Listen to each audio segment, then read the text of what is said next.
गांव वालों, हमने यह बताने के लिए आपको बुलाया है कि फसलों की पैदावार से ना तो हमें कोई खास आमदनी हो रही है और ना ही आप लोगों को। इस आमदनी से कर्ज की रकम चुकाना तो दूर, आप सूद भी नहीं चुका पा रहे। नतीजा यह हो रहा है कि सूद की रकम आपकी जमीनों की कीमत से कई गुना बढ़ गई है। इसलिए यह घाटे का काम करना सरासर हिमाकत है। तो हमने यह फैसला किया है कि इस साल से फसलों का बोना बिल्कुल बंद। लेकिन ठाकुर साहब, काश्तकार खाएंगे क्या? ये लोग तो बेचारे भूखे मर जाएंगे। नहीं सरपंच, हम ऐसा नहीं होने देंगे। हमने यहां एक से बढ़कर एक फैक्ट्रियां और कारखाने लगाने का फैसला किया है। गांव में तरक्की होगी तो गांव वालों की पुश्तों तक के लिए रोजगार की कोई कमी नहीं होगी। लेकिन सरकार, इस सब के लिए तो बरसों निकल जाएंगे, तब तक हम लोग खाएंगे क्या? इसका भी ख्याल है हमें। हमने तुम सबको तुम्हारी जमीनों की कीमत के तौर पर 5-5 हजार रुपए देने का फैसला किया है। सिर्फ 5,000? ये क्या कह रहे हैं ठाकुर साहब? 5,000 रुपए तो बहुत कम है। तो जाने दो इन्हें कचहरी, करने दो इन्हें अपनी जमीनों का दावा। लेकिन याद रखो, हिसाब के सारे कागजात हमारे पास हैं। जब वो खुलेंगे तो लेने के देने पड़ जाएंगे।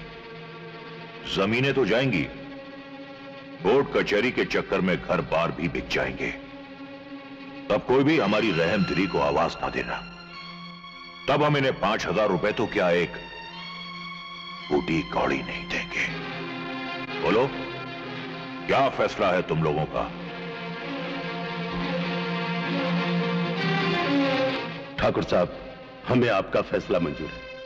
तो एक एक करके आगे बढ़ो और लगाओ कागजात पर अंगूठा। ये हरिया, चल पहले तू आजा। नहीं, मैं 5,000 में अपनी जमीन नहीं बेचूंगा। मैं नहीं लगाऊंगा अंगूठा। काली जी दादा। जो अंगूठा हमारे काम ना आए, उस अंगूठे का हरिया के हाथ पर क्या काम? काट दे उसे। नहीं, नहीं, छोड़ दो मुझे, छोड़ दो मुझे, छोड़ दो, नहीं, नहीं, छोड़ो, छोड़ो,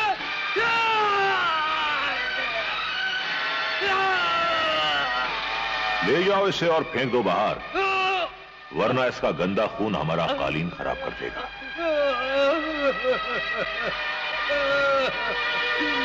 है कोई और जिसे एतराज है? अगर है तो बोले। कोई नहीं तो एक एक करके आओ और लगाओ अंगूठा।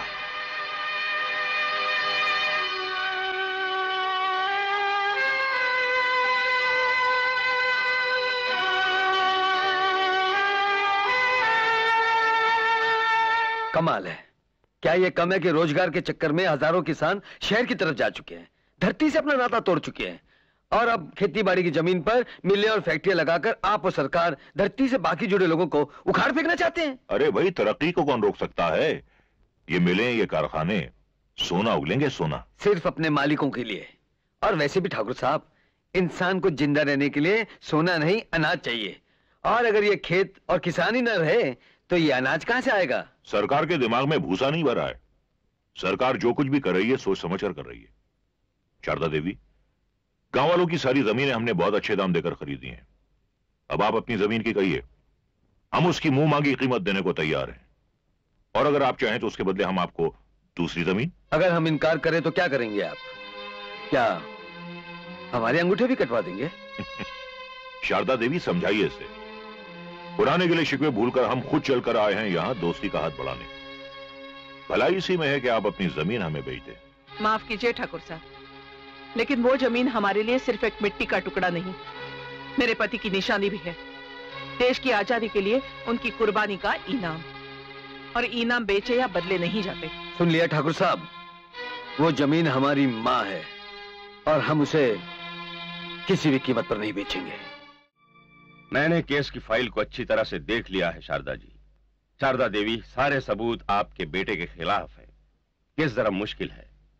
मुश्किल केस तो तब होता वकील साहब जब मैं झूठ को सच साबित करने को कहती, मगर मैं तो सच को सच साबित करने की उम्मीद लेकर आई हूं। ठीक है, अगर आप चाहती हैं कि मैं आपके बेटे का केस लड़ूं, तो मेरी फीस होगी 25,000 रुपए। 25,000?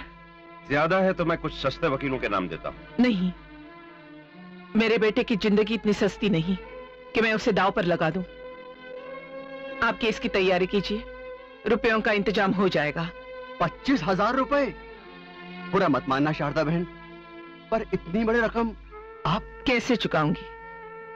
बरसों से हम अपनी फसल का अनाज तुम्हारे यहाँ बेचते आए हैं। अगली फसल पर रकम काट लेना। अगली फसल? कौन जाने अगली फसल होगी कि नहीं। बरसात रुक सकती है, सूखा पड़ सकता है, कीड़े फसल को बर्बाद कर सकते हैं, और फिर कृष्णा भी तो नहीं है खेतों की देखभाली के लिए।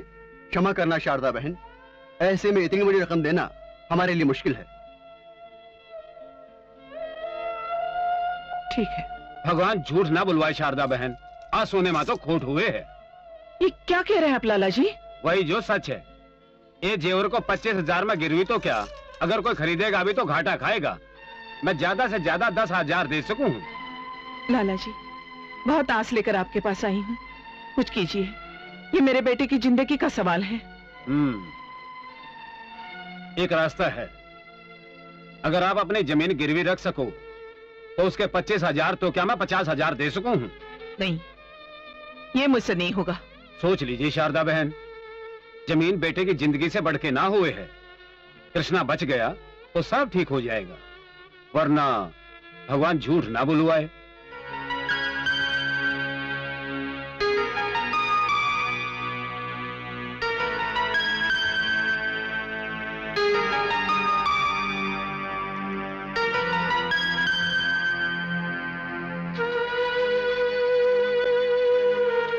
लाला जी ने ठीक कहा शारदा, चिंता की क्या बात है। तुम जमीन गिरवी रख रही हो, बेच थोड़ी रही हो। कृष्णा छूट गया तो अगली फसल पर कर्ज की रकम चुकाकर अपनी जमीन छुड़ा लेना। अगर उससे कुछ हो गया तो ये जमीन किस काम की? उसकी जिंदगी बर्बाद करके खुद को माफ कर सकोगी तुम? नहीं, कभी नहीं। हाँ, ये लीजिए 25,000 रुपए और खुशी खुशी जाकर अपने बेटे को बचा लीजिए। बहुत बहुत धन्यवाद लाला जी।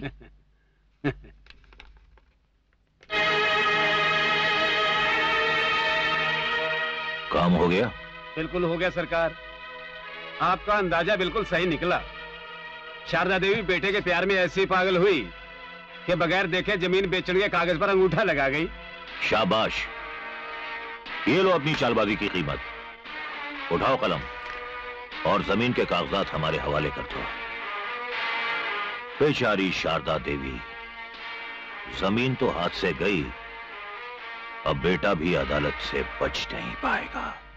तमाम गवाहों के बयानात और सबूतों को मद्देनजर रखते हुए यह अदालत इस नतीजे पर पहुंची है कि मुजरिम कृष्ण प्रसाद यादव ने न सिर्फ मीरा के साथ बलात्कार किया, बल्कि उसका और उसके चश्मदीद गवाह असलम शेख का भी कत्ल किया।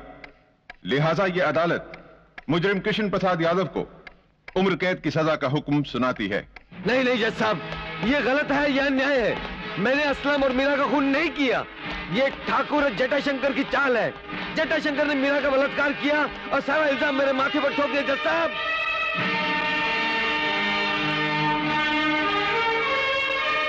मुबारक हो जटाशंकर जी, आप फांसी के फंदे से बच गए।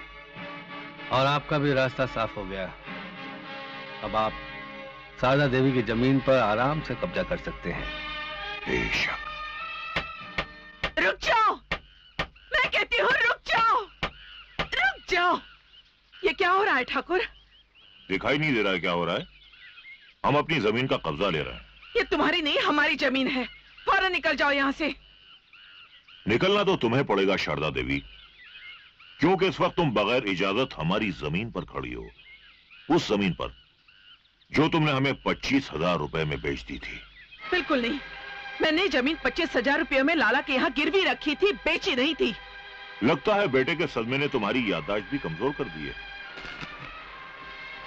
ये देखो वो अंगूठा जो रुपया लेते वक्त तुमने इस कागज पर लगाया था, और इसमें यह लिखा है कि तुमने जमीन गिरवी नहीं रखी बल्कि हमें बेची है। हरामजादे, मक्कार, कमीने कहीं के, ये तुम्हारे और मक्कार लाला की चाल है, साजिश है जमीन छीनने की। मगर मैं ऐसा हरगिज नहीं होने दूंगी। निकल जाओ, निकल जाओ यहाँ से। इस बदतमीज औरत को बाहर भेजो। निकल जाओ। लगता है ये पागल हो गई है। हे भगवान, ये मुझसे क्या हो गया? ये मुझसे अपने आप को संभालो शारदा बहन, चलो घर चलते हैं।